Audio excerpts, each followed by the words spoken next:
Greetings, unsettled souls, and welcome to the Correct Views.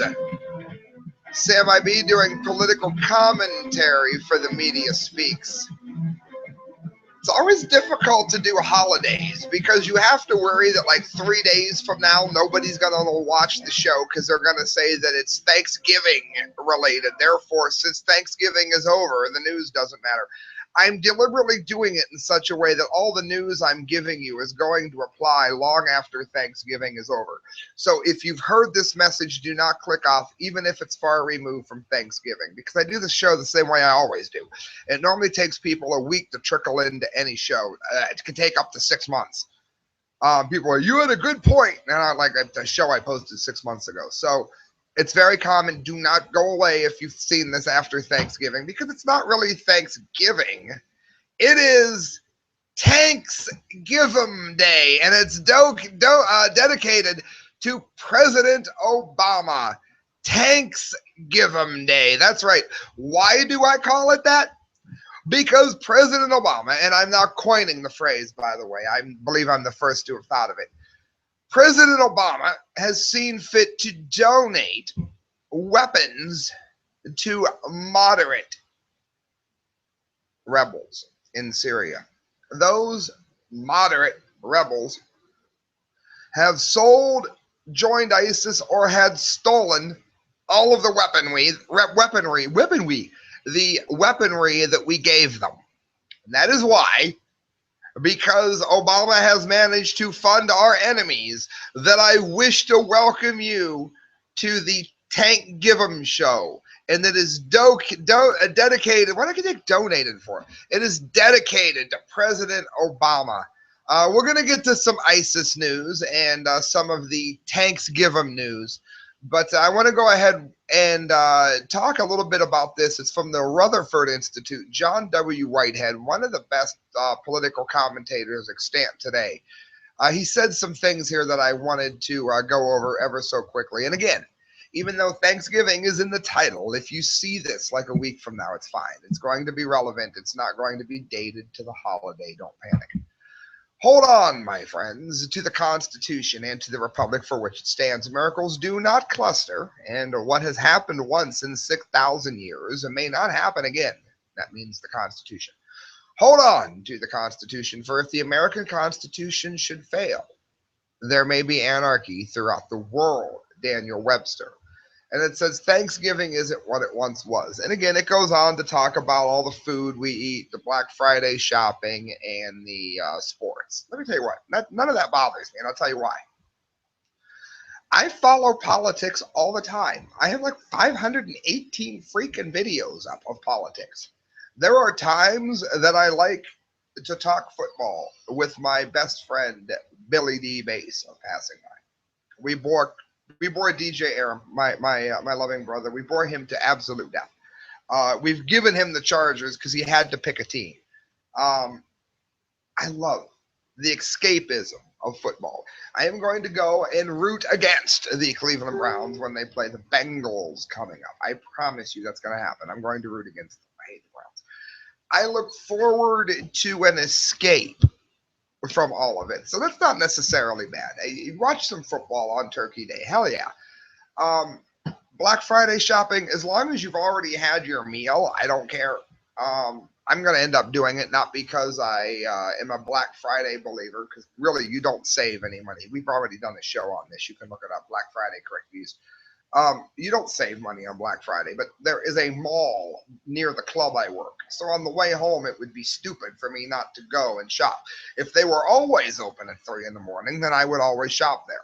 So again, Black Friday doesn't bother me so much as long as your family comes first. But what he's talking about is the deviation from what our country was ever meant to be. And that's why I said this applies long after Thanksgiving is over.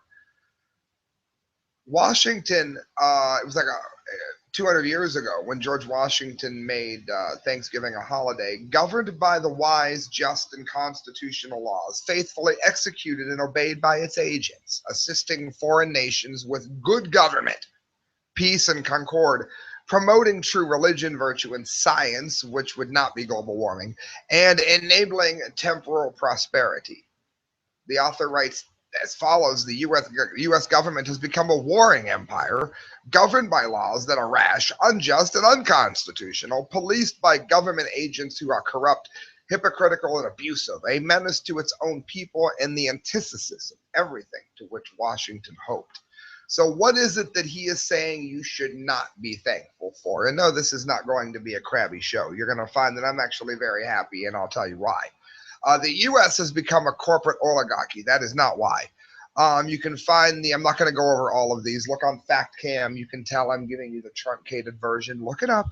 The Princeton University study indicates that our elected officials, especially in the nation's capital, represent the interest of only the rich and the powerful.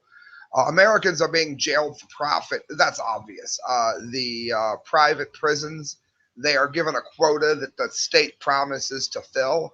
And if that means filling them with rapists, that's great. But if that means filling them with your son, your daughter, 16 years old, I guess you'd be 18, 19 years old, you go to prison for having drugs in your possession when normally you wouldn't in another country. That's because of this, because of private prisons getting paid to be full. He mentions endless wars have resulted in a battlefield mindset. By that, we're seeing an militarization of the police forces and the people that are supposedly going to keep us safe. The barrier between the public and private property has been done away with. That's obvious. They just take your land at will. Technology-driven surveillance state has become a fourth branch of government. Did you notice that you no longer have your Fourth Amendment right anymore? You don't have a protection from illegal searches and seizures. They can search you for damn near anything, okay? Christelle brought an incense into the room because I allowed the Thanksgiving/Halloween pumpkin to rot, as I do every year. It's like a tradition. I never remember to take it out. Oh, the smoke on the screen. Let's raid his house for pot. You know, there's always something like that. How is it you can drive down the street and have cops force blood from you in a blood test to see if you were drinking? Does that sound like the Fourth Amendment to you? Because I'm sorry, it really, really does not sound like it to me. I'm sorry. That's an illegal search and seizure. Schools are modeled after quasi-prisons after churning out a future of compliant citizens. We're seeing this in the fact that college-age students are holding down colleges because they disagree with someone's speech. The courts have become courts of order in an age of government-sanctioned tyranny. The courts are siding with the government that are tied into the corporations. And these are all things that are going on around us in the land of the free and the home of the brave, as it were. But make sure you pay attention to this, friends. Do you realize it says America's public schools can be found in almost every aspect of the American police state that plagues those of us outside. Metal detectors, surveillance cameras, they get them used to these searches and seizures and acquisitions and punishments in the school. And of course, they grow up thinking that it's just normal. And there's somehow nothing wrong with it, when really they're being acclimated to give up their rights before they even know what their rights are. And the way the Bill of Rights is taught today, they may never truly understand. So I said it wasn't going to be a crappy show. What am I thankful for? I'm thankful on a show level of all of this getting out. More and more and more and more. We have 518 subscribers now. Hit subscribe. Be one of them.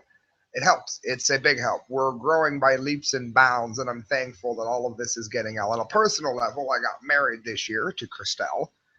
I have got my band signed.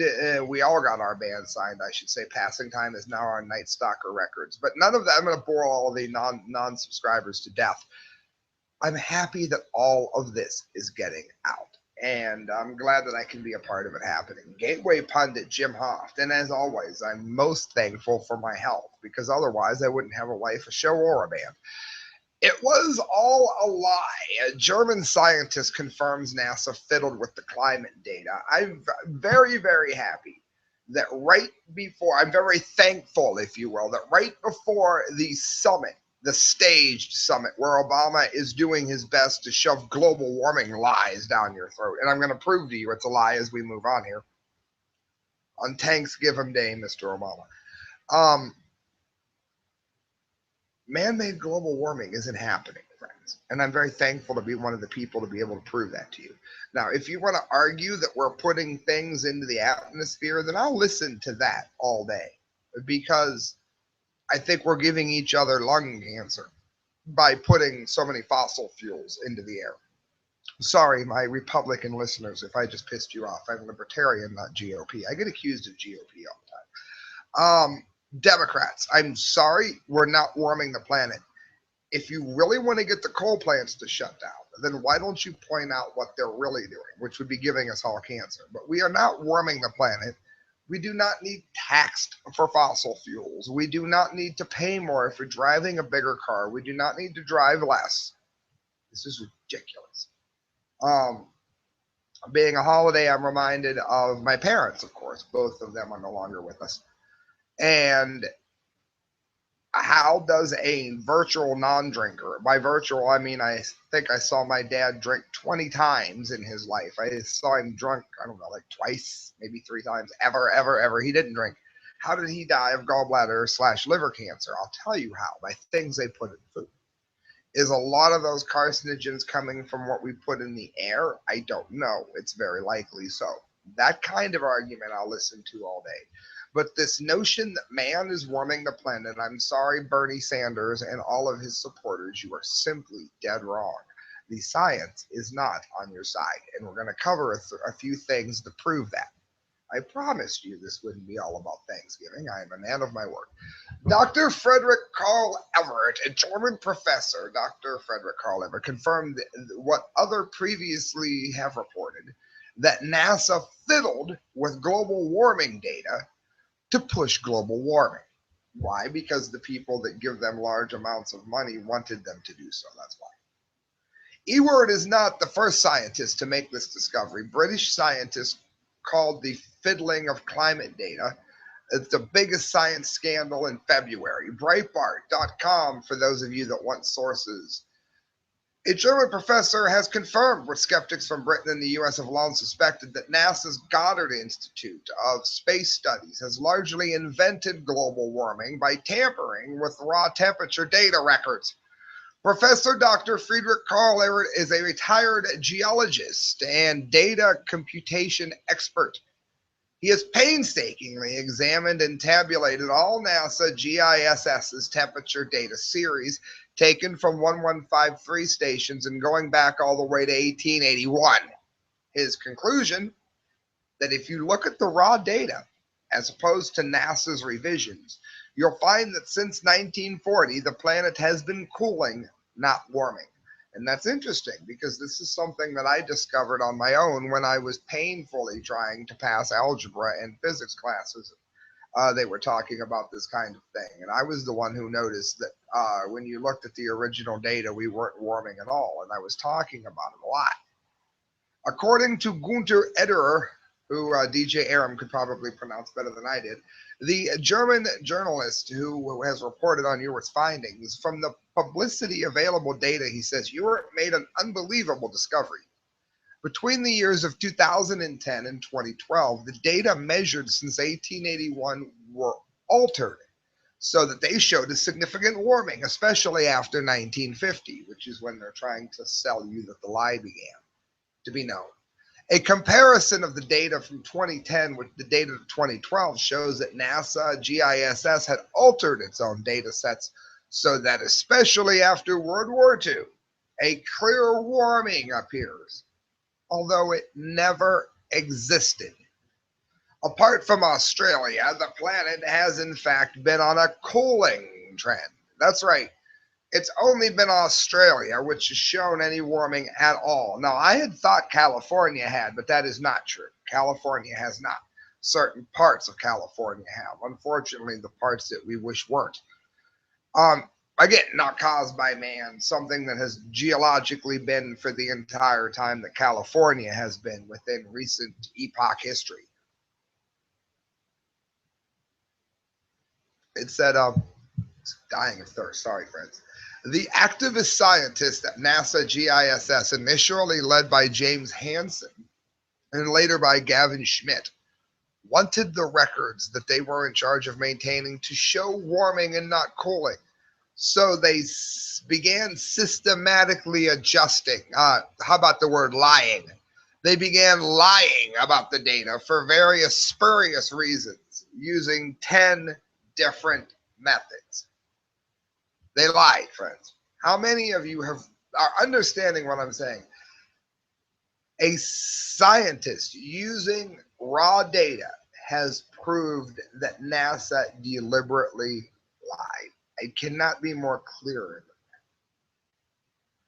Global cooling, and NASA finally admits that the Antarctica has been cooling for the past 6 years. Gateway pundit Jim Hoft.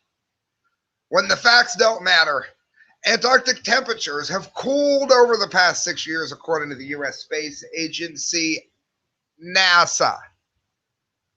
Politicians will try to push their junk science next week in Paris anyway. Junkscience.com. An intensive scientific study of both Earth poles have found that from 09 to 16, overall temperature has dropped in the southern polar region. NASA's Operation Icebridge is an airborne survey of polar ice, and it says it has finalized 2 overlapping research campaigns at both the poles. In the past few weeks, NASA has revealed the overall amount of ice has increased at the Antarctic. Click on the link if you doubt me. There's FactCam. And the amount of sea ice has also extended, much to the joy of Al Gore's polar bears. Coupled with the latest announcement of slight cooling in the area, it has fueled claims from climate change deniers. I bet it has. There you go, friends. It's as clear as ever. And yet, look at this.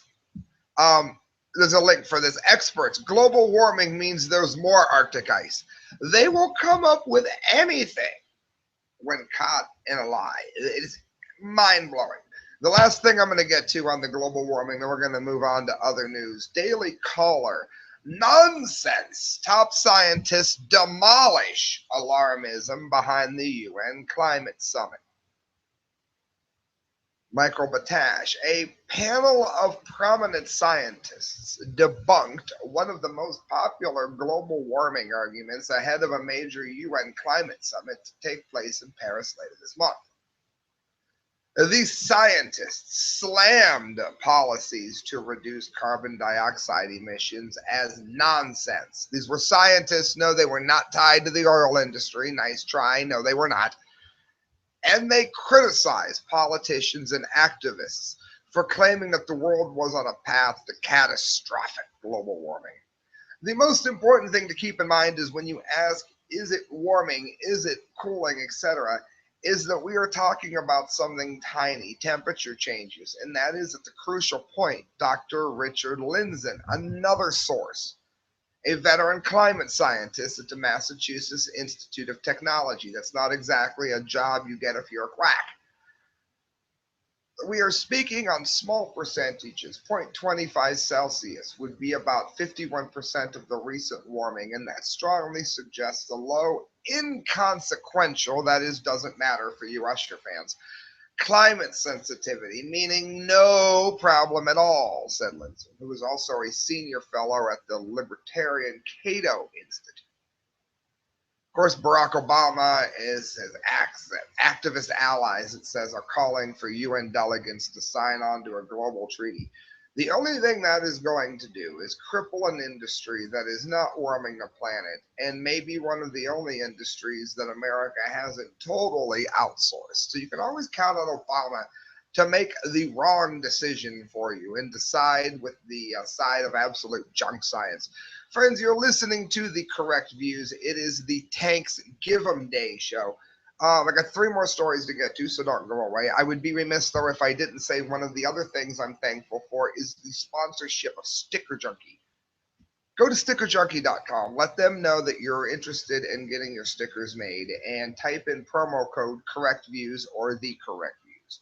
and you'll be getting a savings. You'll be getting a discount right on checkout for doing it. Our band did it, and Sticker Junkie make these stickers for passing time. Why? Because they looked amazing, and everyone loved them when Sticker Junkie did them. So, stickerjunkie.com, promo code correct views or the correct views. 3 more stories to get to. It is true. DC police chief urges citizens to fight back against Paris-style attackers. Alice Allen's our prison planet. I got 2 stories to get to, not 3. I said 3, but this is actually double sourced. Give it to you in one story. Citizens in the nation's capital should be prepared to fight and try to take the gunman out should a Paris-style scenario unfold prior to police arriving. And this is what the city's police chief has stated. Now, how many of you know who Adam Korkish is? Adam Korkish is a guy that demanded on carrying guns in the Capitol because he believed it was important for defense. And everybody attacked him, right? And laughed, Democrat, Republican. Everybody called him a nutcase. 2 years later, looks to me like Adam Kokesh was proved correct. Speaking with 60 Minutes Sunday, Washington, D.C. Police Chief Kathy Lanier, God bless her, urged residents to do what's necessary to save lives in the event of a terror attack or mass shooting, whether it means run, hide, or fight. If you're in a position to try and take the gunman down, to take the gunman out, it's the best option for saving lives before police can get there, Lanier said. While acknowledging, it says, her latest suggestion was counterintuitive to previous tactics that police have advised, such as hiding under your desk. We've already covered that on DUMBDEE shows. Taking action may be essential to prevent another massacre like the attack in Paris, which left over 120 people dead. Do you realize, and we reported on this just last year, they were saying that kids should bring canned goods to school so that you could throw them at an attacker, and if it hit them in the head, well, then it could do some damage to the terrorists. This was given out in pamphlets as a logical approach to self-defense in an active shooter situation. It's nice to see that Lanier is taking us down a little more logical path. While acknowledging her latest suggestion, again, being different from what they've said, it's simply not like other instances. We always tell people, don't take action. Call 911. Don't intervene in the robbery, said Lanier. We've never told people to take action, but this is it's a different scenario. And it says Lanier's declaration comes in the wake of various threats by Islamic terrorists. Let me tell you what.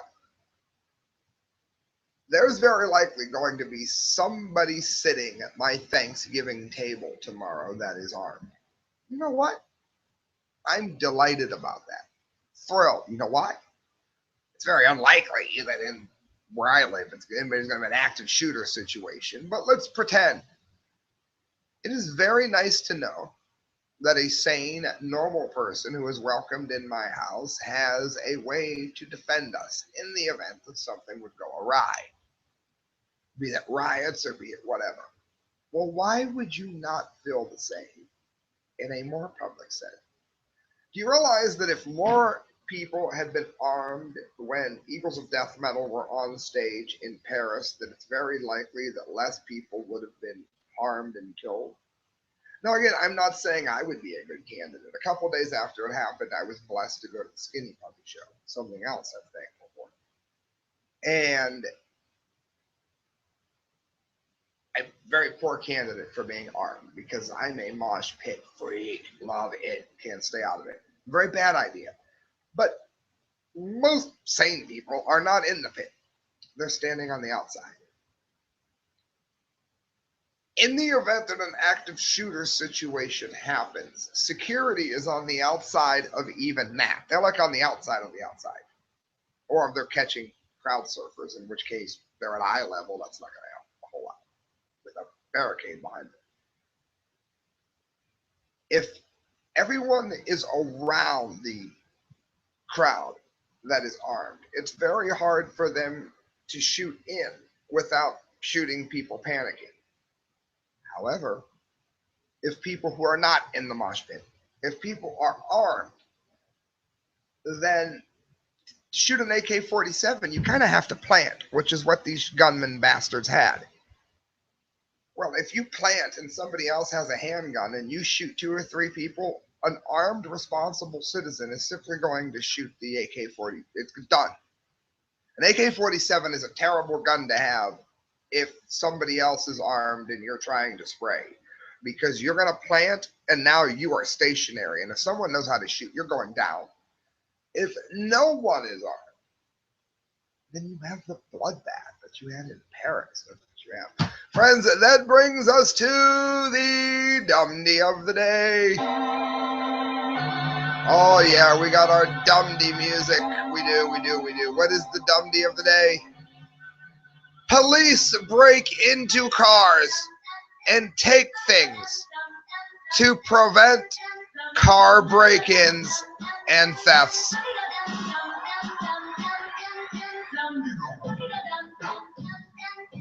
You know, if I tried to make this up, people would think I was lying. I've always heard the overused saying you can't make this up. It's true. You really can't. John Vibes, the anti-media. Police in New Haven, Connecticut, are breaking into vehicles to prevent break-ins as part of a program that they hope will convince people to stash their possessions and lock their doors.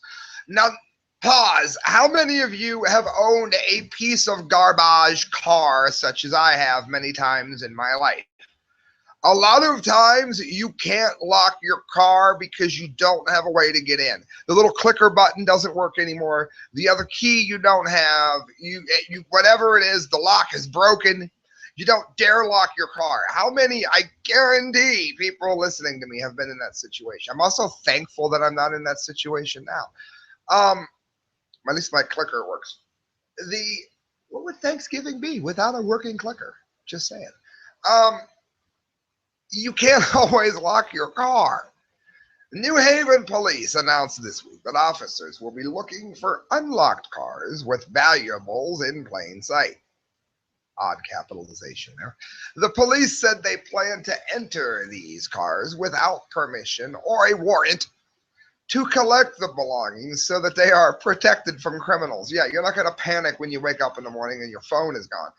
The police believe that if they get at the valuables before the criminals, they will be doing the car owners a favor. At the same time, they are hoping to send a message to people to be more careful with their automobile security. You know, what if I am giving someone a ride in a car that I can't lock and they accidentally leave their cell phone in my car? That does not mean that I was irresponsible. It doesn't also mean that the police should have their phone.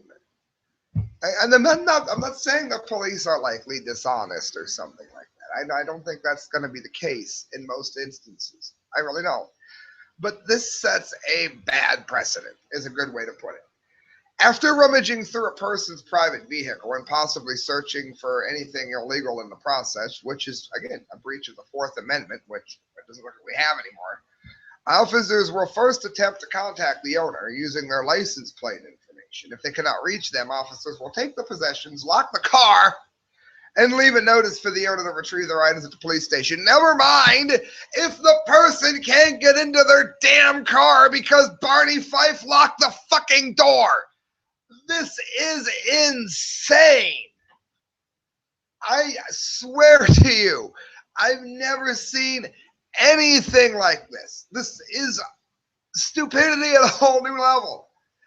Local resident George Cretides told reporters he thinks police should focus on catching the criminals and not breaking into cars to stop break-ins. I think there should be more foot patrols and more bicycle police in the neighborhood. The problem here is that they're locking cars without knowing whether or not the people can get back into them. And that is even if it was okay to do, even if they weren't trying to bust you for something, locking the car. there are a lot of people listening to this show, or that are going to listen to this show, that are going to realize exactly what I'm saying because they've lived in situations where they can't lock their car. Friends, you're listening to The Correct Views. Sam might be the Gangi doing political commentary for the media speaks. You can donate at thecorrectviews@hotmail.com. Every penny you give to me goes towards a better show. We got Fact Cam. We got all that crap that hooks Fact Cam up. We've got 3-point lighting, halogens, computers, study time, research time. All of it costs money, costs time, and you can help at thecorrectviews@hotmail.com. I am going to make the end of this a very Thanksgiving message because I'm assuming if you're still listening, then you're one of the subscribers. Thank you. I'm very thankful for you.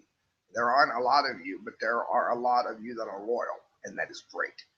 Share the video. Let other people know I'm out here. I also am delighted. Our band got picked up this year by a small label. Might not be Sony, but you know what? This guy is going to do more for us than probably Sony even would. Night Stalker Records, Lincoln Car, mark my words. This is going to be huge, friends. I'm delighted with it. I have began renting houses with some money that I inherited, which is a very good thing. And I'm healthy. I'm married to Christelle. That is awesome. And those are the things I'm extremely thankful for. If you're still listening, let me know what you're thankful for and let me know what your favorite charity is. And I'll make sure that I give a shout out to it at the next show. I'm going to make sure somebody's not Facebooking me that I need something to do on the show. But no, it's separate. All right, friends. Thank you for listening. Good night and God bless. Happy Thanksgiving.